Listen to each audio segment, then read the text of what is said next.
Hi everyone, and welcome to the MAT 211 review of probability density functions. My name is Julia, and I work for the tutoring centers at ASU.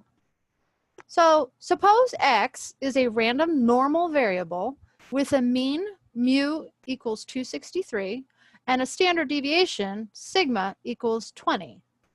We want to find B such that the probability that X is between 263 and B is equal to 0.334.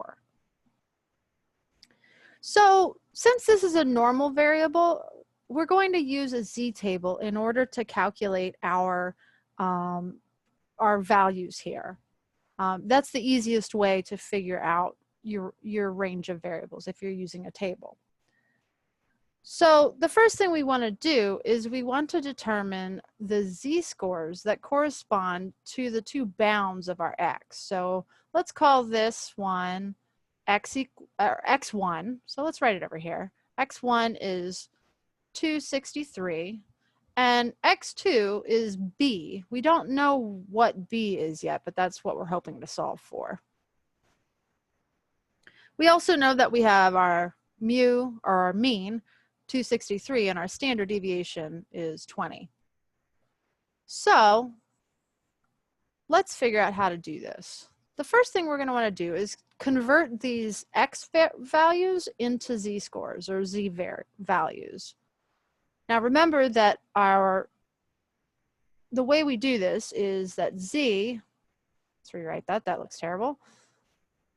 Try that again. Z, there we go, is equal to whatever your x value is minus your mean, mu, divided by your standard deviation, sigma.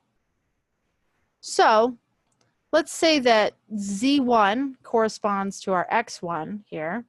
Well, that's going to be 263 minus our mean, which is also 263, divided by 20, which is our standard deviation, which is going to be 0 over 20, so 0. That makes sense because we know that 263 is our mean value here.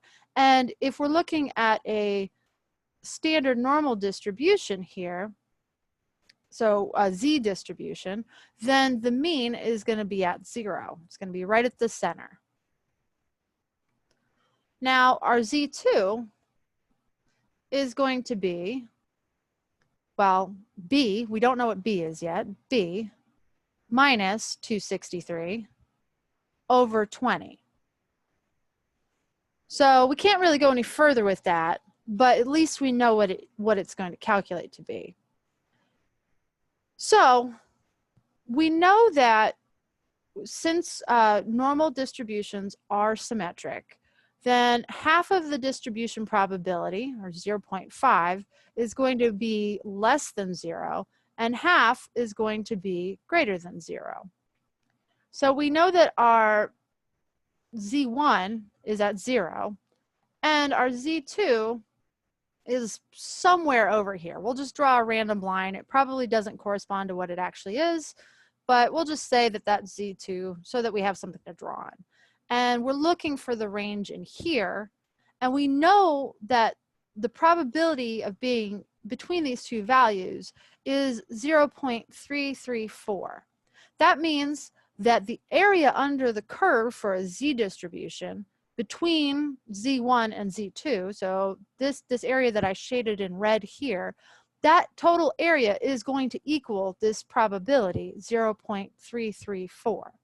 So we need to find a value of z2 that allows this to be true.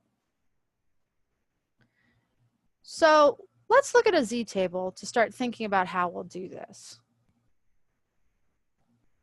On the left here, I have a z-table written down. So we see that z equals 0 corresponds to 0.5.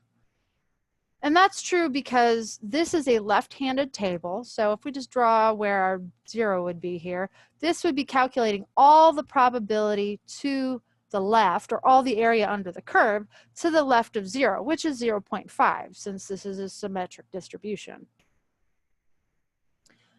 So now we know that that's 0.5. And And we know that we have some other value over here. We know that the range between them is going to be our 0.334.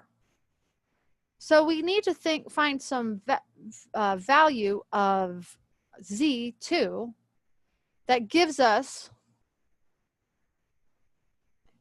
all of this probability in between these two, but also all of this probability in between these two, because the z-score is going to be everything to the left of our z-value.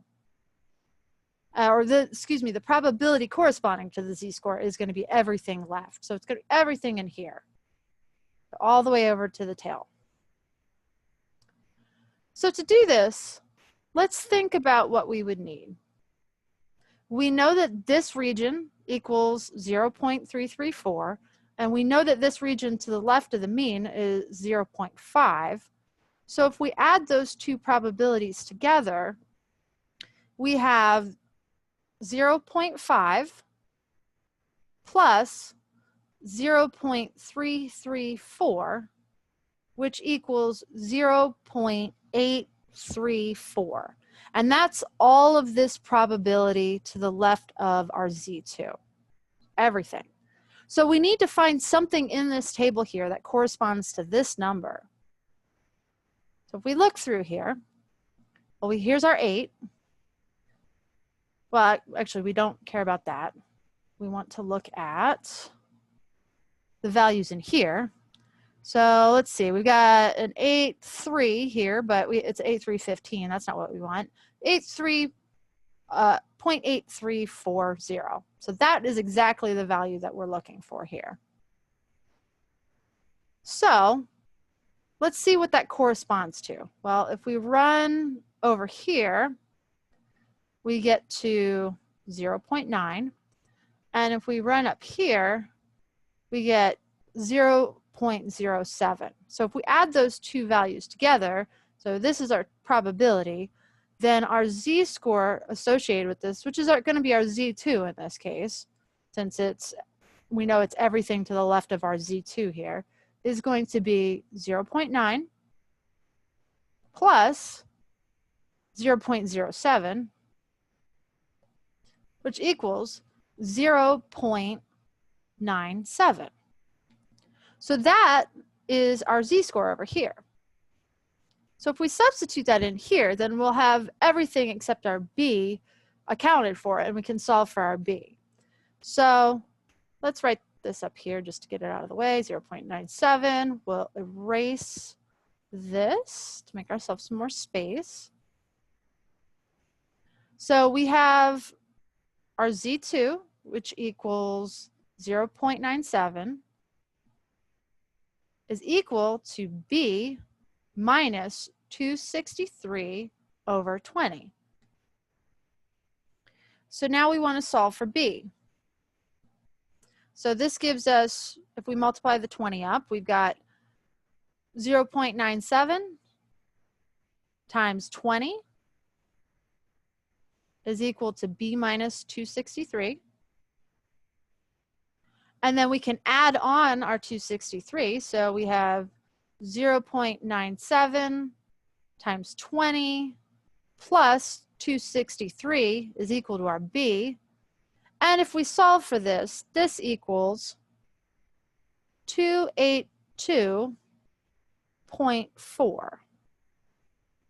So that is our value for b that allows the probability that x is between 263 and b be 0.334.